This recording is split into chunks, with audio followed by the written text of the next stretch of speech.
Narito ang mga balitang dapat niyong abangan. Kalaboso ang isang top 10 most wanted person ng Mandaluyong City. 2 high-value individual arestado sa bypass operation. Motorista nagtamo ng mga sugat sa vehicular accident, tinulungan ng Pulis Marikina. At ngayong buwan ng mga puso, alamin natin ang mga tips upang maiwasan ang mga pang-aabuso sa mga kababaihan. Narito ang mga maiinit na balita na naglalaman ng mga naganap na aktibidad at pangyayari sa loob ng isang linggo sa Eastern Police District. Ito ang mga balitang pamamarisan, patnubay mo sa silangan.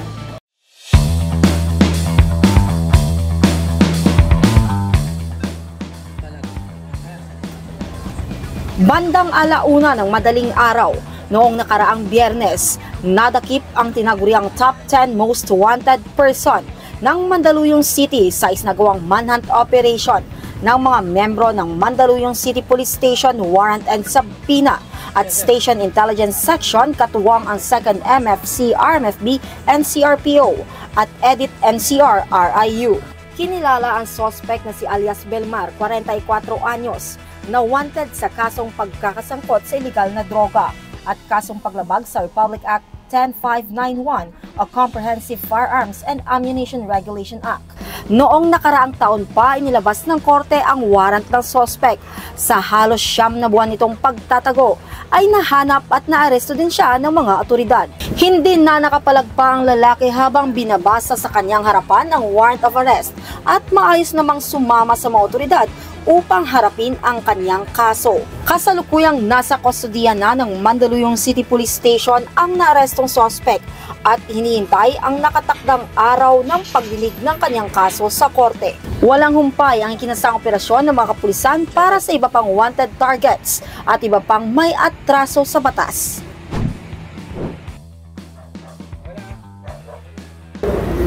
Sa halagang 500 pesos, matagumpay na nakabili ang isa sa mga pulis operatiba ng Pasig PNP na nagpanggap na buyer ng iligal na droga sa 2 lalaki na nakatransaksyon nito sa bypass operation sa Barangay Pinagbuhatan, Pasig. Pagkaabot ng suspect ng iligal na droga sa pulsar buyer, agad silang inaresto. Ang mga suspect kinilala na sina alias Rani, 33 anyos at alias John, 18 anyos. Parehong newly identified high-value individual. Nakumpiska ng mga operatiba mula sa 2 ang 7 silyadong plastic sachet ng shabu na may timbang na mahigit kumulang 70 grams at nagkakalaga na abot 476,000 pesos. Nabawi din mula sa mga suspect ang 500 peso bill na bypass money at 14 pieces fake 1,000 pesos na budol money na ginamit sa operasyon. Matapos basahan ng kanilang karapatan bilang akusado ay diretso kulungan na ang mga suspect. Parehong maharap sina Rani at John sa kasong paglabag sa Section 5 and 11 ng RA 9165, a Comprehensive Dangerous Drugs Act. Samantala, ang mga nakupiskang iligal na droga naman ay nasa kustodiya na ng EPD Forensic Unit.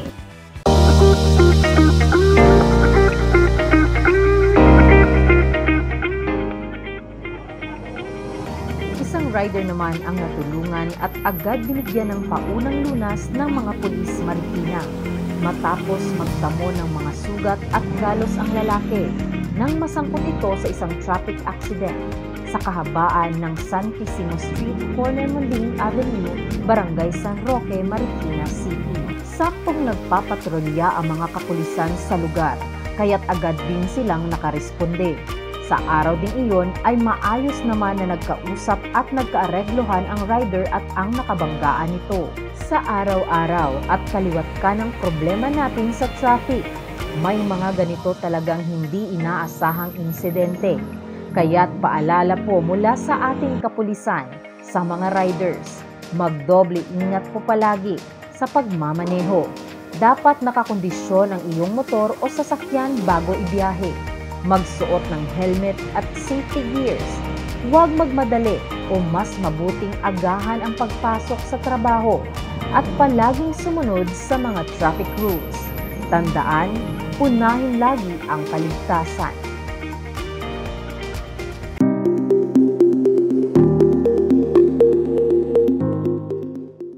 Maligayang buwan ng mga puso sa ating lahat. Nalalapit na naman ang pagdiriwang ng mga magkasintahan sa Valentine's Day. Mapupuno na naman ang ating kapaligiran ng mga mababangong bulaklak, matatamis na tsokolate, at iba pang nakakakilig na regalo lalong-lalo na para sa ating mga kababaihan. Pero alam mo ba na maraming mga babae ang nakakaranas ng pang-aabuso mula sa kanilang mga karelasyon? Ating alamin ang iba't ibang uri ng pang-aabuso at paano mapapanagot ang kahit sinong may sala sa panibagong episode ng Balitang Kaalaman. Sa inilabas na datos ng United Nations Organization on Women, 1 kada 3 babae ang nakakaranas o minsan nakakaranas ng physical o sexual na pang-aabuso sa buong mundo. Labis na nakakaalarma na lagpas 70% ng pang-aabusong ito ay galing mismo sa kanilang mga intimate partners.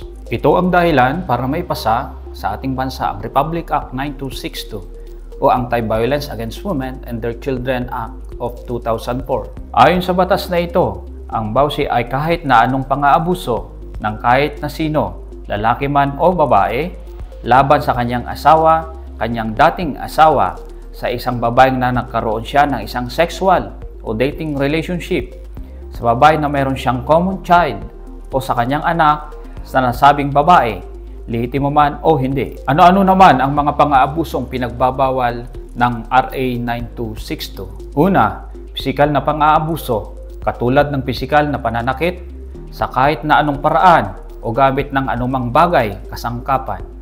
Mayroon ding pang-aabusong ekonomikal, katulad ng pinansyal na panggigipit, hindi pagbibigay ng tamang sustento at marami pang iba. Pasok din ang sexual na pang-aabuso o kahit anong sexual na aktibidad na ginagawa o pinapagawa sa babae o sa kanyang anak.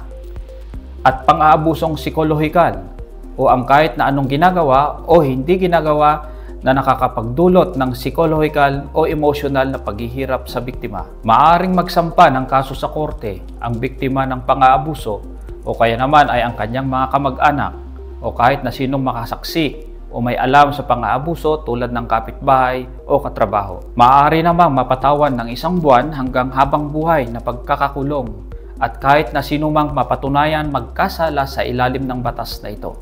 At katulad ng sinabi ng isang sikat na manunulat, women are the real architect of the society dahil sila ang humuhubog sa ating mga kabataan na siyang pag-asa ng ating bayan.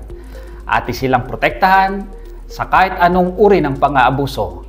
Ako po ang iyong EPD Kaalaman Correspondent, Police Major Dario Sagmaliw na laging nagsasabi, lamang ang may alam. Magandang buhay po. At yan po ang mga nagbabagang balita mula sa distrito ng mahuhusay. May profesionalismo at disiplinadong pulis. Ang Eastern Police District. Kami po ang inyong EPD Correspondents. Police Staff Sergeant Joy Maris Micael. Patrolman Reynan Jade Gravera. Tunay na pamamarisan. Police EPD yan. Patnubay mo sa silangan.